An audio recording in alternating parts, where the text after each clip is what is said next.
Então, o que acontece? Existe essa via, essas duas vias racionais do homem conhecer a Deus, né, que nós vimos na aula passada. Só que existe uma outra ordem do conhecimento que o homem não pode, de maneira nenhuma, alcançar por si mesmo, pelas próprias forças, que é exatamente a revelação divina. O Catecismo vai dizer isso lá no número 50. Então, nós conseguimos chegar até Deus pela nossa capacidade racional, nós conseguimos olhar a natureza, contemplar, entender que existe um Deus e começar a conhecê-lo, mas nós não somos capazes de chegar à plenitude desse conhecimento por nós mesmos, pela nossa racionalidade. Então é necessário que Deus se revele a nós. É necessário que ele venha e leve essa capacidade humana ao ponto mais sublime, e nos torne capazes mesmo de conhecê-lo de uma forma que nós não poderíamos por nós mesmos. Isso é revelação. Um exemplo disso é os dogmas. Os dogmas a gente não chega ao conhecimento deles pelo nosso próprio exercício da razão apenas. Foi necessário uma revelação primeiro. E nesse caso, então, a gente conhece muito mais pela fé do que pela razão. E aí, pra vocês entenderem um exemplo disso. Antes da vinda de nosso Senhor Jesus Cristo, não existia entre os judeus uma crença na Santíssima Trindade, que é um dogma de fé. Mas a partir da vinda de Jesus, que veio até nós, e posteriormente da vinda de Jesus que veio e falou do Pai, apresentou o Pai, em seguida vem o Espírito Santo. Então houve esse movimento de Jesus e do Espírito Santo em direção a nós. A partir disso, nós percebemos então que existe a Santíssima Trindade. Uma conclusão tomada pelos vias racionais, mas que só foi capaz devido à revelação. E Jesus veio até nós depois do Espírito Santo. Ficou claro? Bacaninha? Beleza, então. Isso não é conhecido no Antigo Testamento. Então vamos lá. A revelação de Deus. Como eu disse para vocês, esse capítulo e os próximos são divididos em artigos. Então essa parte da revelação nós vamos ver em 3 aulas, que vai ser o artigo 1º, 2º e o 3º. Hoje nós vamos tratar do artigo 1º, que é a revelação de Deus. Então, num primeiro momento, Deus revela seu projeto benevolente. O Concílio Vaticano II publicou um documento riquíssimo, que é a Constituição Dogmática Dei Verbum, em que ele trata exatamente da revelação de Deus. E nós vamos usar esse documento ao longo desse capítulo, que é uma fonte maravilhosa de riqueza, para que a gente possa aprofundar mais esse conhecimento, né? Então, a Dei Verbum diz no seu número 2: aprove a Deus, em sua bondade e sabedoria, revelar-se a si mesmo e tornar conhecido o mistério de sua vontade, pelo qual nós, homens, por intermédio de Cristo, Verbo feito carne, no Espírito Santo, temos acesso ao Pai e nos tornamos participantes da natureza divina. Então, por que Deus se revela? Porque Ele quis. Deus se revela a nós porque é um projeto, uma vontade benevolente de Deus de que nós o conheçamos e participemos da sua natureza, da sua plenitude. Então, Deus deseja, em outras palavras, que nós sejamos seus amigos. É esse o motivo pelo qual ele vem até nós e se revela a nós. Porque ele quer que sejamos seus amigos. E por isso ele fala conosco, como alguém que fala com seus próprios amigos, né? Aqui essa imagem da comunhão dos santos, vai ser nós lá, isso aí, ó. Procurem cada um de vocês aí, vocês vão ver. Isso aí é nós no céu, no futuro, em nome de Jesus. Comunhão dos santos. Então, pela revelação, Deus quer fazer com que nós, homens, sejamos capazes de conhecer e de amá-lo muito mais do que seríamos capazes por nós mesmos. Então, como é que é esse movimento de Deus? Como é que Deus torna isso capaz? Torna isso possível?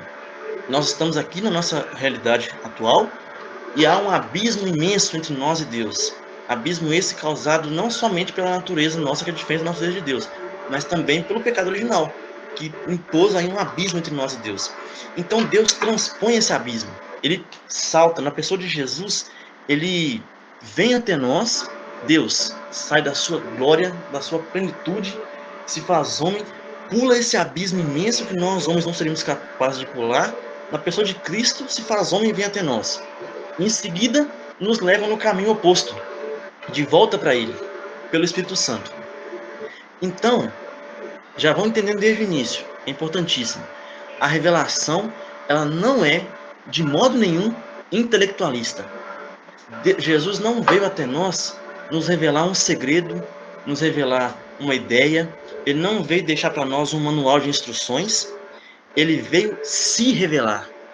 Ele veio trazer a si mesmo para o nosso convívio. A revelação é isso. É Deus que vem conviver conosco para que nós o conheçamos. É como o relacionamento de um casal, por exemplo. O homem e a mulher, quando se casam, eles passam a se conhecer não porque o homem começa a falar com a mulher os seus ideais, os seus pensamentos, olha, escuta, senta aqui, minha esposa, eu vou te contar o que eu penso da vida. E conta, conta, conta, conta, conta, depois a esposa vem e conta também. Não é assim que funciona o conhecimento um do outro. Eles se conhecem pelo convívio. Da mesma forma, Deus quer que nós o conheçamos pelo convívio dele conosco. E aí ele faz isso tanto pelo seu modo de agir, pelas suas ações, pelos seus atos, quanto pela sua palavra. E tanto as suas ações quanto as suas palavras se iluminam. E a partir disso nós conseguimos conhecer a Deus. Tá ficando claro aí? Tá bacana? Qualquer coisa, vocês dá um grito aí, galera. Sim, tá tranquilo. Beleza. Sigamos então. Deus então começa a nos preparar para conhecer a plenitude da revelação que é Jesus. A partir da criação, Deus começa a se revelar, mas Jesus é a plenitude da revelação. Ela acontece por inteiro, de modo pleno, completo e, não sei se existe essa palavra, imelhorável, não tem como melhorar, em Jesus. E isso acontece de modo que ele vem habitar em nós. Então, Santo Irineu de Lyon fala o seguinte: o Verbo de Deus habitou no homem e fez-se filho do homem, para acostumar o homem a apreender Deus e para acostumar Deus a habitar no homem, segundo o beneplácito do Pai. O que é essa revelação, então? É Deus que vem até nós e se faz um de nós, se faz 100% homem, sendo também 100% Deus, para que nós possamos conhecê-lo, para que nós possamos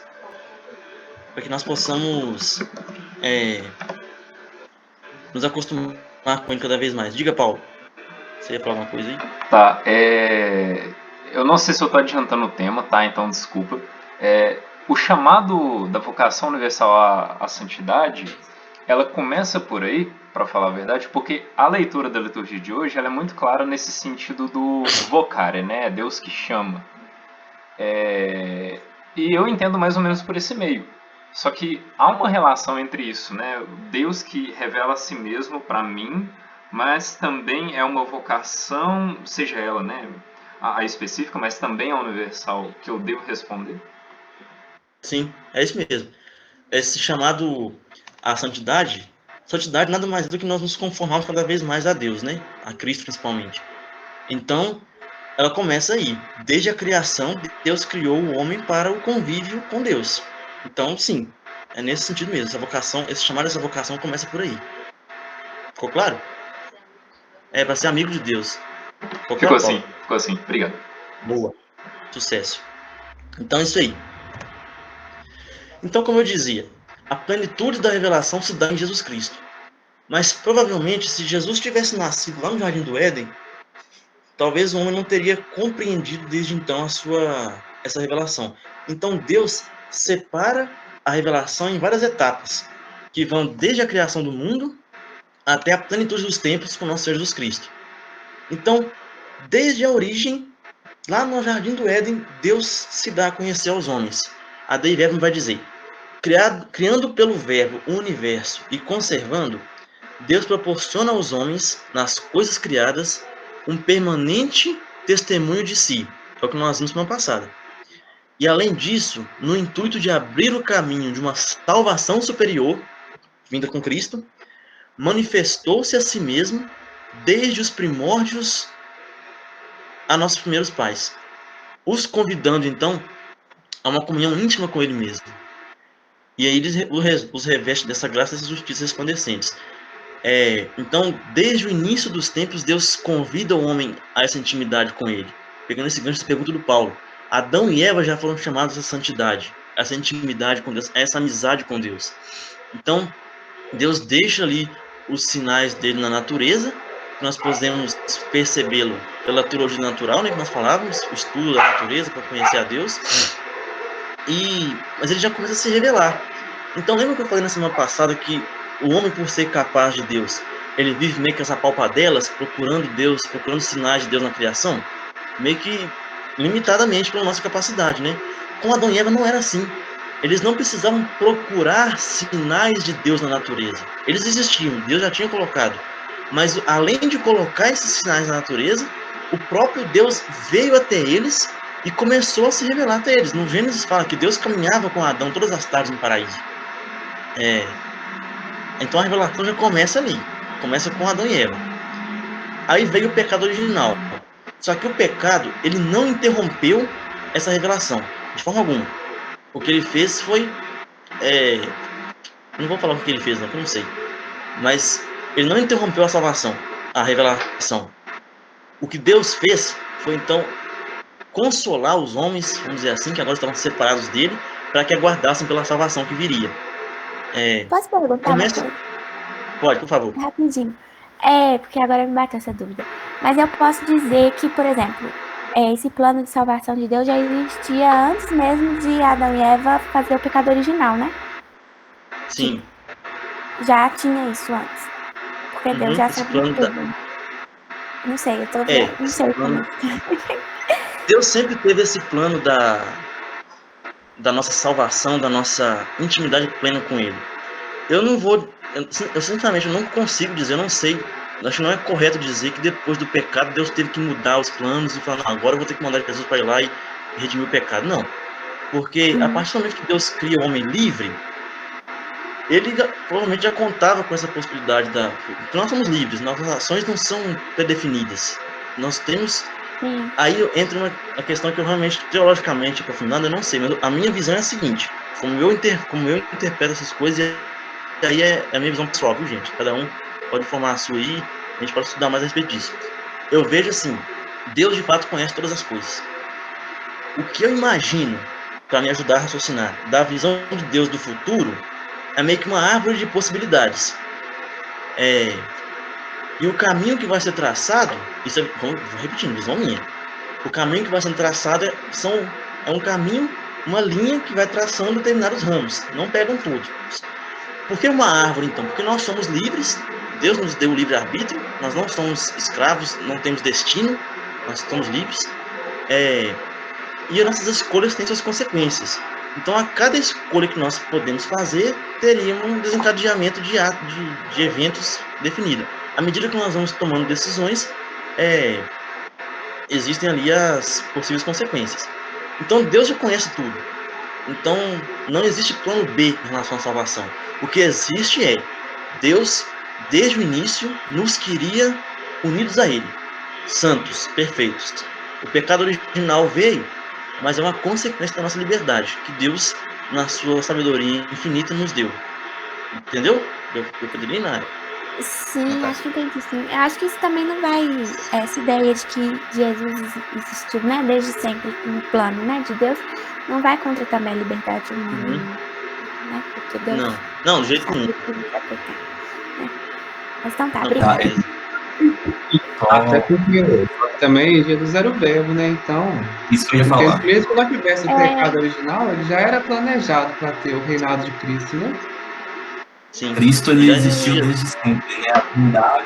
A Trindade, ela sempre existiu, né? Então, desde a criação já tinha o Pai, o Filho e o Espírito, independente, né? Se hoje a gente conhece, hoje digo assim, veio, né? Como Jesus. Agora, Lucas, essa pergunta da Natália é bem interessante, né? Talvez fosse bom a gente dar uma anotada e depois procurar um padre e trazer uma resposta, porque a pergunta em si, ela é interessante, né? Se após o pecado... Eu quero me lembrar a pergunta.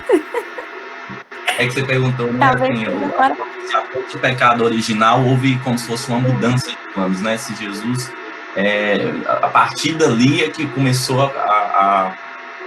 a ideia de Jesus vir nos salvar, né? A resposta do Lucas, ela é bem clara no sentido de Deus nos amou desde o princípio. Isso é determinante na história, na história, né? Da nossa criação. As consequências, elas foram trazendo pra gente, eu imagino, eu tenho um livro, né? Ele é até um pouco meio, ele traz você já deve ter ouvido falar alguns deles, né? Que é o Príncipe e a Lavadeira, que é como se o Pai, né? Quando traz a história da salvação, o Pai, o Filho, o Espírito Santo e todos aqueles que já estavam ali unidos a Deus, eles começam então a questionar como que seria a última cartada, digamos assim, porque Deus insistiu de várias maneiras na história da salvação. Né? Então, assim, como que seria a última cartada? E aí, então, eles decidem, não, então, Jesus vai descer, o Filho vai descer. Né? Essa nossa... o príncipe eles têm que escutar. Sim, entendi. Obrigada, gente. De verdade. Não é isso. Lucas, Diga, mano. então, eu vi uma explicação uma vez do padre Reginaldo Manzotti, mas eu vou falar rapidinho, assim, que foi em um dos livros dele que eu li. Se eu não me engano, foi Batalha Espiritual. Que dizia assim, né? Que no princípio, antes mesmo de Deus ter criado o homem, que quando ele... meio que como quando ele decidiu, né, que queria criar o homem, a sua criança, e aí que realmente veio, né, essa dúvida. Só que isso não é possível comprovar, né, porque é Deus, né? E aí de que se fosse dada a liberdade para o homem, como é que ele iria agir, né? Porque o homem poderia pecar. E aí que já tinha ficado decidido, mas isso eu li no livro, gente, que caso o homem se rebelasse contra Deus, a segunda pessoa da Santíssima Trindade deveria salvar a humanidade. Aí meio que, pelo que eu entendi no que eu li, se essa hipótese faz sentido, é que quando Deus criou o homem, que ele já estava ciente do que poderia acontecer e já tinha um plano. Sim. Mas assim, gente, é só o que eu li no livro, então não sei, né? Não é assim, isso aí já entra num campo que ninguém aqui é obrigado a acreditar, porque não é dogma de fé, né? Sim. Mas são possibilidades que a gente pode levantar se vamos ajudar a viver bem a nossa fé, né? Então, mas de todo... E nada, não é mesmo, né? Porque é muito interessante pra gente ficar imaginando como seria, né? Mas, por outro lado, o catecismo fala da realidade que já está imposta, né? Que já foi revelado, que já aconteceu a revelação. Então, aí não é o foco do estudo, né? Porque se aí já era. A gente já tem a consequência do pecado original. Exatamente. Ô, Lucas, vou só fazer a última interrupção. O que o Túlio falou é muito interessante, e só para deixar, né, no geral mesmo, para todo mundo, isso vale para a gente, inclusive, que isso tange a teologia especulativa, né? O e se Deus tivesse, e se nós tivéssemos não pecado e tal. Então, é até um exercício mental interessante, mas como você mesmo disse, né, não é um dogma, é uma coisa assim, tem vários livros a respeito disso e tudo, só que é exatamente o que o Túlio falou, a igreja nos dá isso porque foi isso que aconteceu, então... Exato. É meio que isso. Show. Então, sigamos, galera. Então, Deus nos chama desde o início, Adão e Eva, o pecado original não interrompeu a revelação, né? Inclusive, a oração crética número 4 vai dizer o seguinte: e quando pela desobediência perderam a vossa amizade, não os abandonastes ao poder da morte, oferecestes muitas vezes aliança aos homens e às mulheres. Então veio o pecado, o homem rompeu com Deus, mas Deus não nos abandonou, mas começou a oferecer alianças conosco, e é o que nós vamos tratar agora. A primeira delas foi a aliança com Noé. Então veio o dilúvio, a humanidade inteira, menos a família de Noé, foi destruída, e Noé se torna então o predecessor de toda a humanidade que viria em seguida, né? Então Deus faz essa aliança com Noé, e olha que interessante, essa aliança ali com Noé, ela é uma aliança com todos os povos da terra, todos. Porque uma vez que Noé é pai de todos os povos, quando Deus faz aliança, é uma aliança com toda a humanidade. Então todos os seres humanos, sejam eles cristãos, judeus, pagãos, estão sob uma aliança com Deus, que é a aliança de Noé. Isso tudo, convém fazer um parênteses aqui, entra numa área chamada economia da salvação, um conceito chamado economia da salvação, que é o seguinte: economia não no sentido financeiro, né, de economizar, mas no sentido de administração. Deus estabelece então um plano de como se dará a salvação do mundo.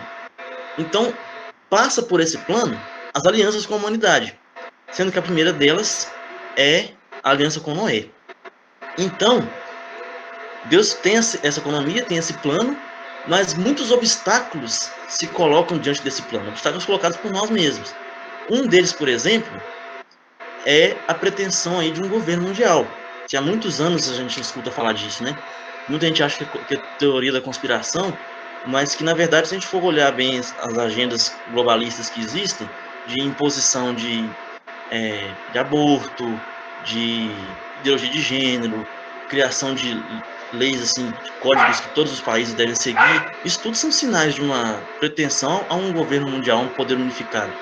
Isso é uma pretensão gigantesca, imensa, porque após Noé, Deus dividiu a humanidade em povos. O episódio ali da Torre de Babel, né? Porque a humanidade, decaída, porém muito orgulhosa, quer construir uma torre e chegar até o céu. Para quê? Para suplantar o lugar de Deus. Para se olhar e ver como nós somos poderosos. Construímos uma torre até o céu. Agora nós estamos por cima da carne seca. O ser humano é o top das galáxias. Isso é orgulho. É uma humanidade orgulhosa. Então Deus nos divide em povos, cada um com suas línguas, cada um com suas características, justamente para romper esse orgulho dessa humanidade decaída. Né? Porque hoje o pessoal quer o quê? Quer definir quem pode ou não pode viver pelo aborto, como que pode, se pode ou se não pode fazer sexo, como é que deve ser a vivida a sexualidade. Isso tudo é coisa que decide é Deus, não é o ser humano, né? De poder sobre a vida. E aí outros obstáculos vão surgindo a essa economia da salvação. Por exemplo, a idolatria, o politeísmo, aqui uma imagem lá dos deuses astecas, nesse contexto aí da divisão dos povos. Uma idolatria da nação, do seu chefe, como acontecia, por exemplo, no comunismo, no comunismo, aconteceu no fascismo, no nazismo. Então, tudo isso são ameaças a essa economia da salvação.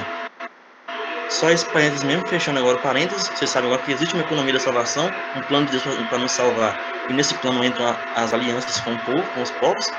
Voltando à aliança com Noé, então, essa aliança com Noé permanece, aquilo que permaneceu, permanece em vigor, até que o evangelho seja proclamado a todos os povos. Jesus veio e anunciou ali o evangelho aos judeus, então ali se encerrou a aliança com Noé. A partir dali estamos sujeitos à nova aliança, a aliança do sangue de Cristo. E também a cada povo em que o evangelho é anunciado, acaba a antiga aliança de Noé e vigora a aliança de Cristo.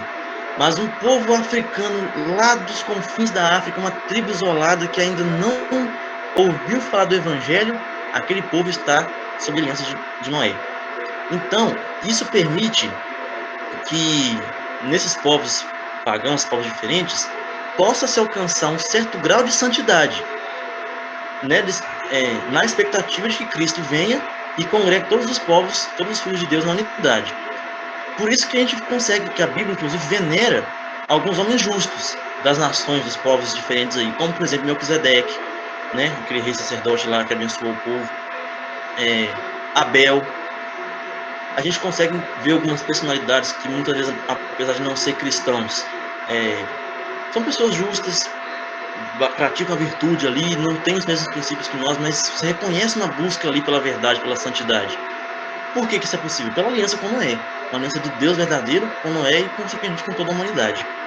Beleza? Certinho? Tá, então eu posso falar, rapidão. Posso falar então que, primeiramente, teve essa aliança com Noé, mas que essa pluralidade das nações e tudo foi por conta para evitar um orgulho de todo mundo, certo? Só que ao mesmo tempo, Jesus fez essa aliança, mas veio trazer a nova aliança porque ele quer a humanidade nele, e não uma unidade voltada para o ser humano. É isso? Exatamente. A revelação de Jesus, então, planifica todas as coisas. Jesus vem e encerra tudo. Fala, não, eu sou o caminho, a verdade e a vida. Quem crê em mim terá vida eterna.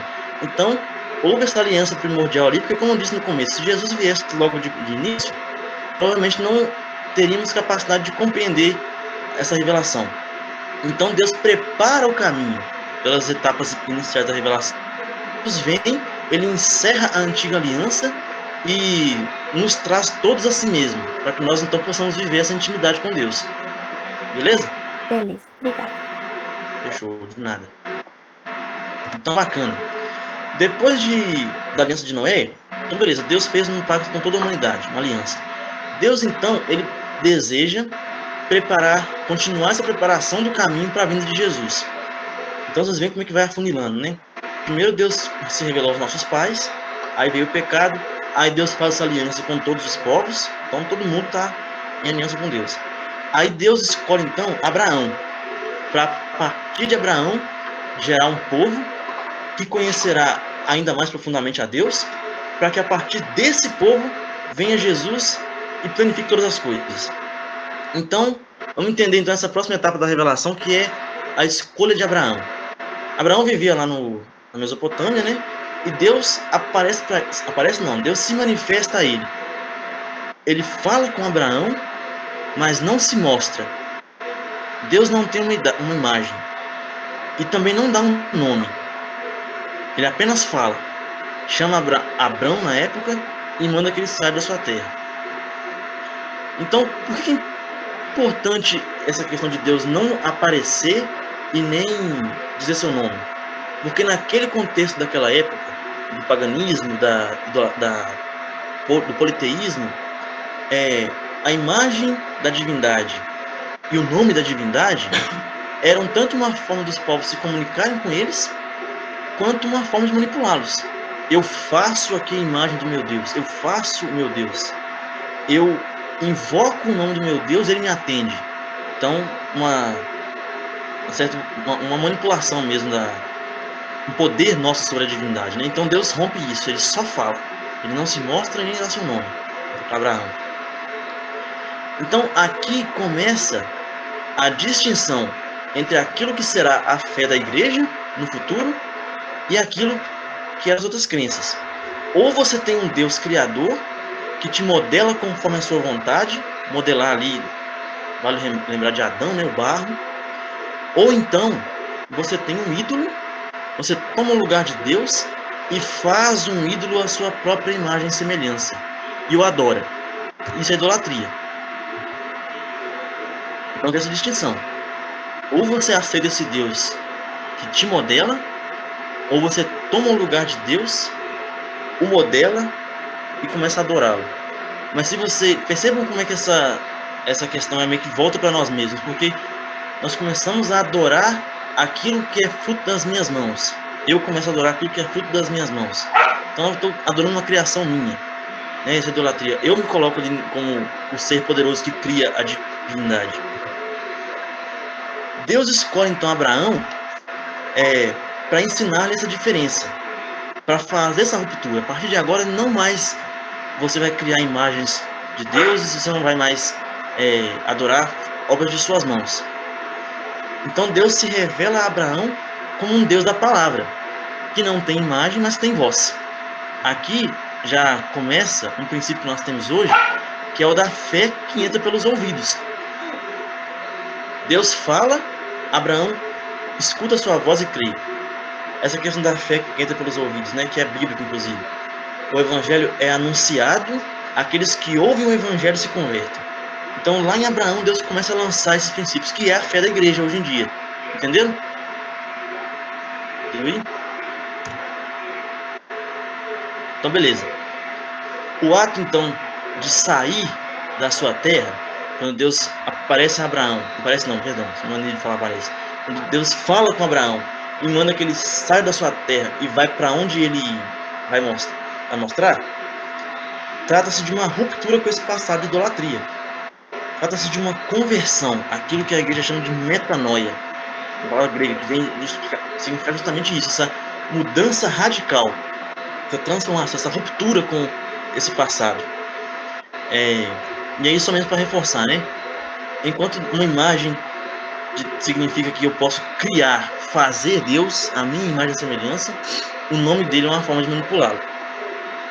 Então Deus proíbe que se faça a imagem dele nesse sentido, porque ele não se mostra, ele não tem imagem, ele não dá seu nome. O nome de Deus é impronunciável. Os judeus não pronunciam o nome de Deus, né? desde essa época.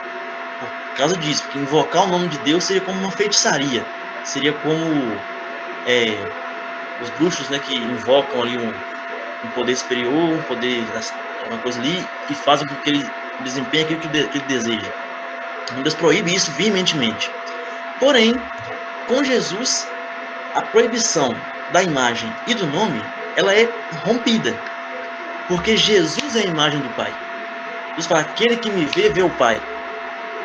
E o próprio nome de Jesus, né, é um nome que nos é dado.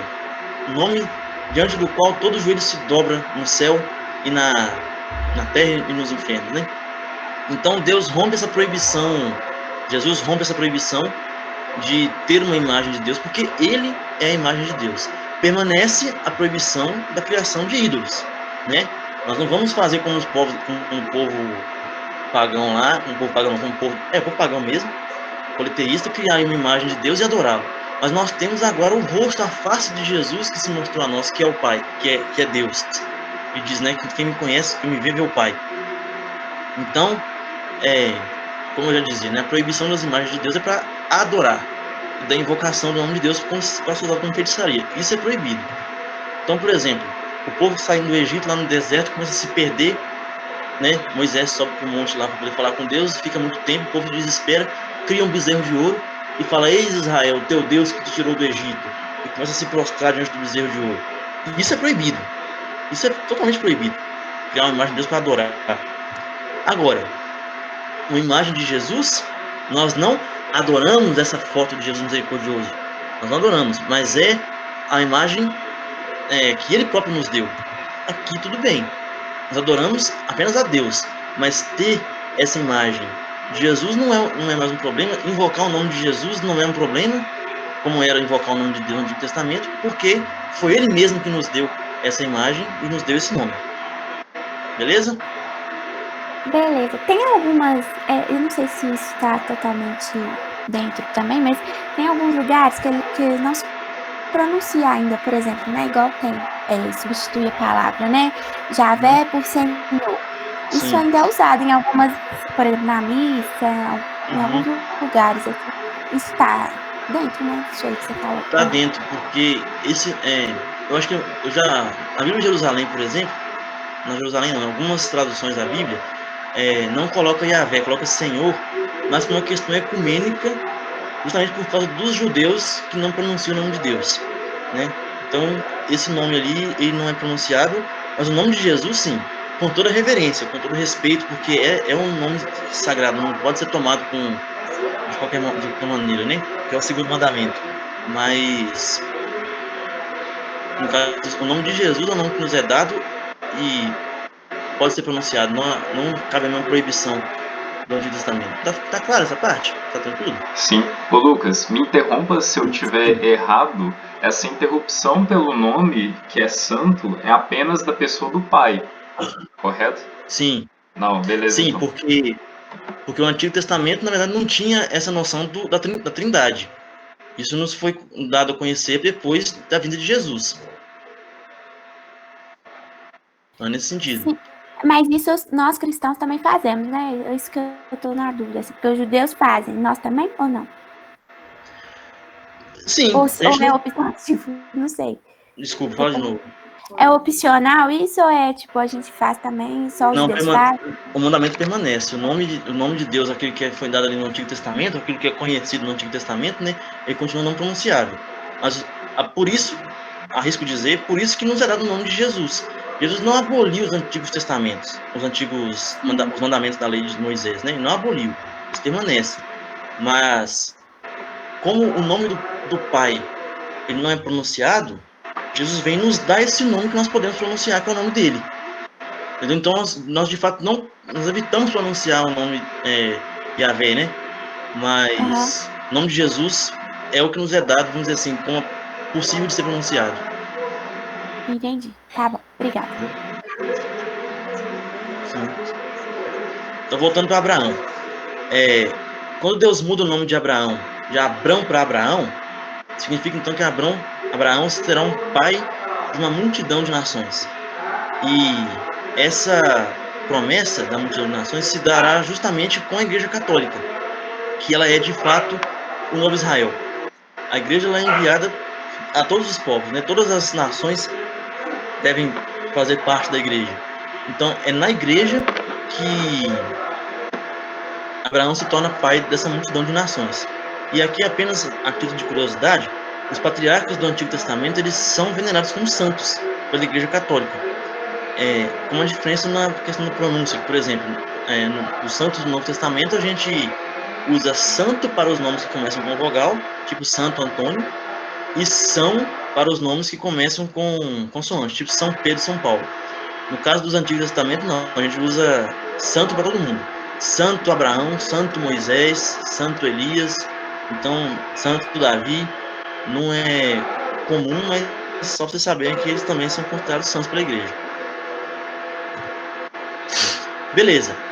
Depois de Abraão, Deus começa a formar então o seu povo, que é o Israel, que é o povo do qual virá Jesus e planificará a revelação, né?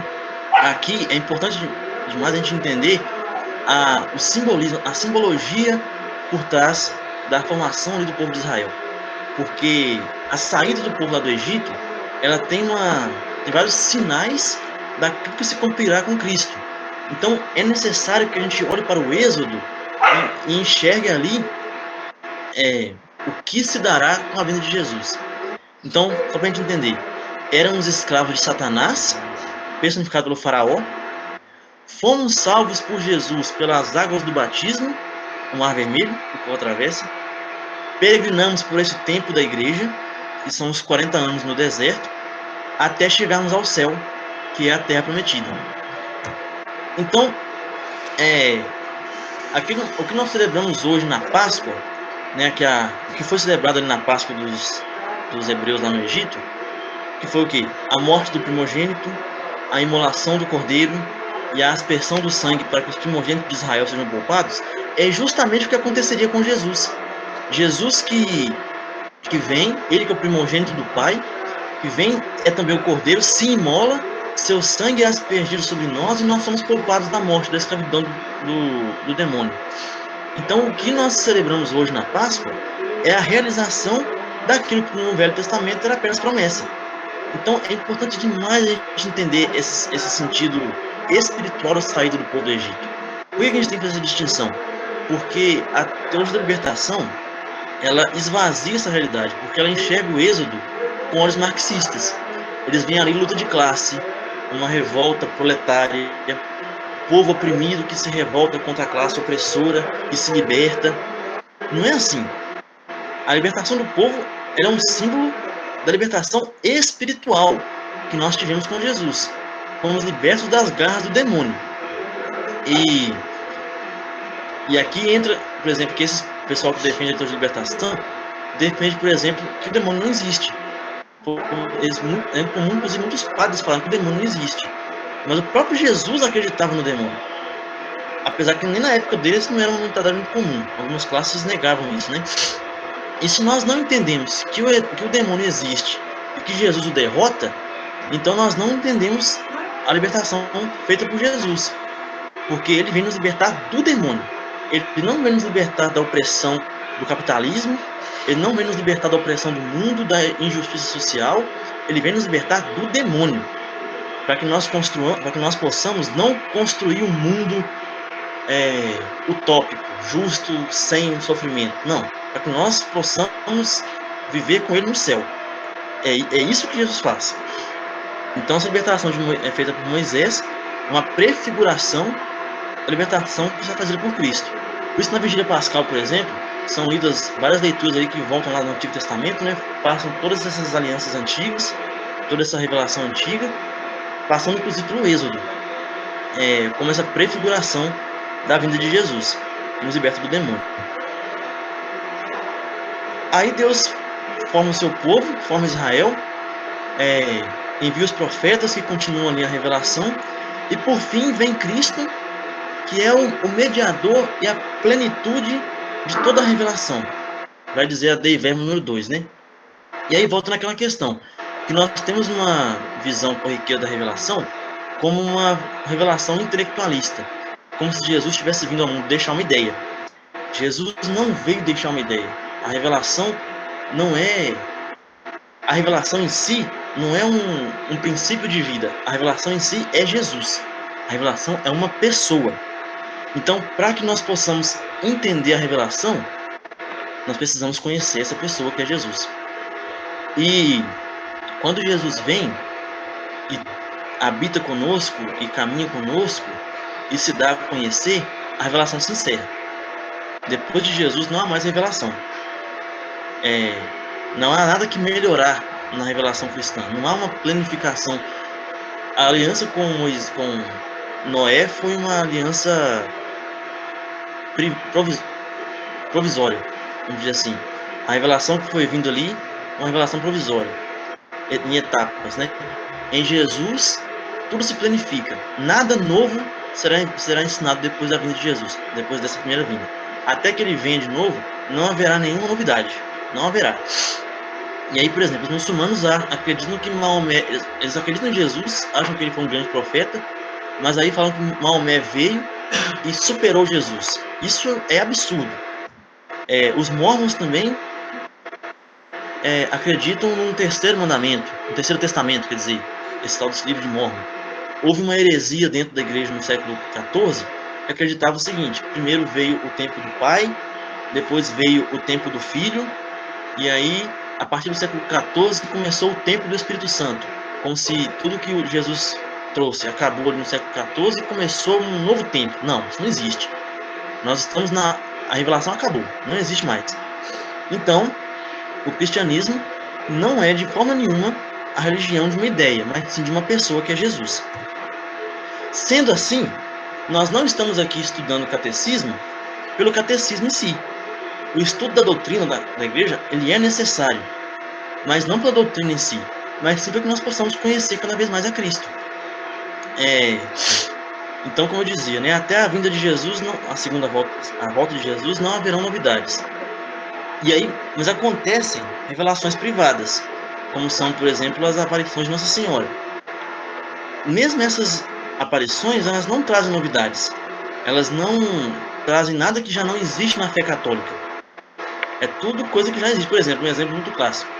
Nossa Senhora de Lourdes aparece e é a primeira aparição em que Nossa Senhora se apresenta como a Imaculada Conceição.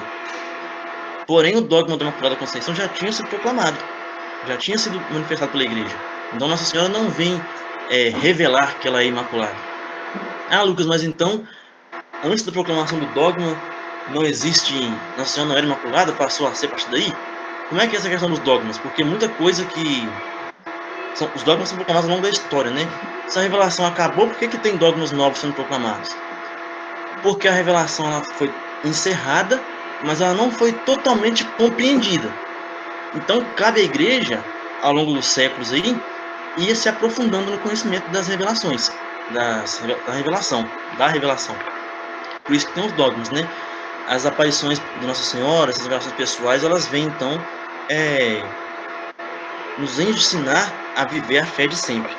É até interessante que no Catecismo, no 65, São João da Cruz diz o seguinte: porque em dar-nos como nos deu seu Filho, que é sua palavra única e não há outra, tudo nos falou de uma só vez nessa única palavra, e nada mais tem a falar.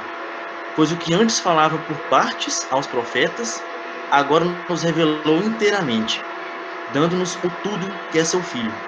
Se atualmente, portanto, alguém quisesse interrogar a Deus, pedindo-lhe alguma visão ou revelação, não só cairia numa insensatez, mas ofenderia muito a Deus, por não dirigir os olhares unicamente para Cristo, sem querer outra coisa ou novidade alguma.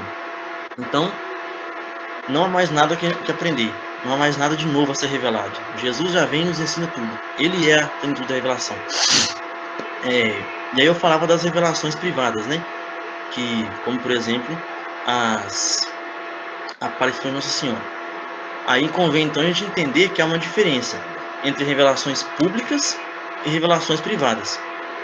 A revelação pública é aquilo que todo católico é obrigado a acreditar. Obrigado mesmo, viu, gente? A gente não gosta muito de escutar as palavras, eu sou obrigado. Não sou obrigado, sou livre. Sou livre, beleza, mas minhas ações têm consequências, né? Eu posso não acreditar na revelação pública? Posso, mas eu deixo de ser católico. Se eu sou católico, eu sou obrigado a acreditar que é a revelação de Jesus, né? Que terminou ali com a morte do último apóstolo. Quando São João morreu, acabou. que os apóstolos foram quem testemunharam e passaram para frente o que Jesus trouxe, né? A sua experiência com Jesus. Então, com a morte de São João, a revelação pública se encerrou. Aí, como eu dizia, ela se encerrou, mas não foi totalmente compreendida. Então, a igreja vai aprofundando nesse conhecimento ao longo dos séculos. E tem as revelações privadas, que a gente pode acreditar nelas ou não, mas nós não somos obrigados. Há algumas dessas revelações, a igreja reconhece que não tem nenhum problema e nos autoriza a crer nelas, como, por exemplo, a Senhora de Fátima, as aparições ali, né? Nossa Senhora de Lourdes, as aparições assim. Isso nós podemos acreditar, mas não somos obrigados. Então, duvidar de uma aparição de Nossa Senhora é lícito, porque não é um dogma de fé. Aquilo que é dogmático, não, porque nós somos obrigados a acreditar. Aí, por exemplo, né, o que pode gerar confusão. Mas na experiência de Fátima, o sol se movimentou na frente de 70 mil pessoas. Aquilo ali não foi público? Não, foi privado. Porque não foi uma verdade de fé proclamada pela igreja para todo o mundo acreditar. Não um dogma proclamado pela igreja. Aconteceu num momento específico, numa situação específica para aquelas pessoas que estavam ali, por mais que fossem muitas. Não foi uma revelação dada para todo mundo católico, para todo o mundo cristão, né? Então, mesmo tendo acontecido para várias pessoas, continua sendo uma aparição privada, uma revelação privada. E aí, nas revelações públicas, nós cremos com fé divina, que nós cremos por causa da autoridade de quem fala. Então, nós somos obrigados a crer. Não somos de maneira nenhuma autorizados a procurar argumentos para justificar essa revelação, para justificar o que Jesus trouxe e ensinou, né? E depois crer neles. Não. Primeiro a gente acredita, por exemplo, a presença real de Cristo na Eucaristia. Ele é o corpo e sangue de Cristo. Jesus falou, isto é o meu corpo. Se ele falou, acabou. Eu não tenho que procurar argumento para comprovar isso. Então, eu creio. Depois de crer, aí sim eu posso estudar, eu posso buscar esses argumentos, que é o que a teologia faz, né? Você vai compreender. Mas isso daí é a posteriori. É depois que a gente crê, a gente busca esses argumentos. Já nessas revelações privadas, a gente crê com fé humana. A gente tem autorização a investigar e analisar uma aparição de Nossa Senhora, por exemplo. A própria igreja faz isso. Antes de autorizar, falar que tá tudo bem, de dar um nada consta lá, né? Falar que é lícito, a gente pode investigar. Porque senão também a gente fica muito ingênuo. A gente começa a acreditar em tudo que aparece. Tudo que chega e fala para nós que é de Deus, a gente vai lá e acredita. Isso não é saudável. A gente tem que exercitar essa razão que Deus nos deu, né? E aí aqui é um exemplo de aparição privada, né? Nossa Senhora que apareceu a Santa Margarida Maria Alacoque e mostrou para ela a medalha milagrosa. Santa Catarina Laborelli, desculpa, confundi. Obrigado. Apareceu a Santa Catarina Laborelli e mostrou a medalha milagrosa. É uma revelação privada. A igreja analisou, viu que tudo que Nossa Senhora falou ali com ela estava de acordo com a fé católica e nos autorizou a crer. Autorizou, não obrigou. Mas a gente pode autorizar, a gente pode acreditar. Então essas revelações privadas, elas nos ensinam a viver a fé de sempre, a fé católica de sempre. Aí alguns exemplos aqui de aparições privadas, são Nossa Senhora de Lourdes, Nossa Senhora de Fátima, Guadalupe, aparições que aconteceram ali privadamente e que a igreja investigou, viu que estavam de acordo com a fé católica e nos autorizou a crer. Aí, para finalizar, convém a gente fazer uma diferenciação aqui entre nós e os protestantes, porque eles têm uma visão totalmente limitada da revelação. Eles acham que a revelação é uma coisa intelectual, uma coisa livresca. Eles pegam a Bíblia, botam debaixo do braço e falam: isso aqui é a revelação, a Bíblia é a revelação, a Escritura, a revelação está aqui na minha mão. Não. É porque Jesus não veio aqui no mundo e deixou a Bíblia. Jesus veio e conviveu conosco. Então, a revelação é Jesus. Tá? Então, nem mesmo o catecismo. A gente está aqui estudando o catecismo, estudando a tradição. Isso não é a revelação. Isso são os meios pelos quais a igreja nos ensina, nos passa, né, a revelação. A revelação é Jesus. O motivo pelo qual nós estamos aqui estudando é a conhecer Jesus. E foi para isso que ele se manifestou. Deus colocou em nós essa capacidade de conhecer a Ele, nós uma capacidade limitada. Então, para planificar essa nossa capacidade de conhecê-lo, ele vem e se revela a nós, na pessoa de Jesus. Então, galera, é isso nossa aula de hoje. Antes da nossa oração final aí, alguém tem alguma dúvida? Quer fazer alguma observação? Eu tenho só uma Essa é dúvida. a hora de... Isso que você falou, né, das revelações, tem a ver com a pedagogia de Deus, que é aquilo que, tipo assim, Deus vai mostrando aos poucos o que tanto aconteceu no Antigo Testamento, mas também posso falar que isso acontece hoje, porque como tudo já foi revelado, mas ainda nem tudo foi entendido, né, igual você falou. Isso. Uhum. Aí eu posso falar isso que, posso falar que isso ainda tá acontecendo? Tipo, Deus tá se mostrando de uma forma que a gente entenda aos poucos. Não, Deus não está mais se mostrando aos poucos, ele já se mostrou plenamente. Em Jesus ele se mostrou e ele não se revela mais. Acabou. Agora, a compreensão dessa revelação nós tivemos poucos. Isso. Aí sim, realmente. A gente vai. Mas tudo, igual eu tô falando, tudo isso já é fé católica. A igreja já percebe isso, o que ela, numa questão de um dogma, por exemplo, o que ela faz é formalizar, vamos dizer assim, uma coisa que já era acreditado, por exemplo, né? O ofício da Imaculada Conceição, ele é bem anterior à proclamação do dogma. Então, a igreja já acreditava, o povo já acreditava que Nossa Senhora é Imaculada. O que a igreja fez em 1800 e os quebrados, que eu não lembro quando foi proclamar formalmente esse dogma, mas que já era fé católica. Entendeu? Entendi. Ai, obrigada. Beleza, de nada. Legal. É muito legal mesmo esse Toca Testins, viu, galera? É bom demais. Mais alguém? Uma dúvida? Colocação? Ô, Lucas, eu vou só complementar, principalmente essa dúvida que a Natália teve. Existe um santo em inglês, galera. Eu vou digitar o nome dele aqui, porque pode ser um pouco complicado. Se chama São John Henry Newman. Ele, enfim, viveu no final do século... Viveu durante o século XIX, né? Morreu no finalzinho do século XIX. E os trabalhos dele giram em torno da liberdade da consciência humana, mas sobretudo sobre o desenvolvimento de doutrina, o desenvolvimento de dogma, né? Como que um dogma, exatamente nesse sentido que o Lucas está falando, né? A revelação já se deu, mas a igreja ela vai desenvolvendo a doutrina a respeito de dogmas. E, enfim, ele pauta, é a grande obra, digamos assim, dele, ele pauta em cima disso, né? De como desde os padres da igreja, desde, né, dos apóstolos, passando ao longo desses séculos, e como que a igreja ela foi trabalhando e foi desenvolvendo a sua doutrina, etc. E o quanto que isso permeia a continuidade, né? A tradição apostólica, enfim, a sucessão apostólica, perdão, e aí representado pelo magistério e também pela tradição, os outros dois pilares da fé. Isso aí. Mais alguém, pessoal?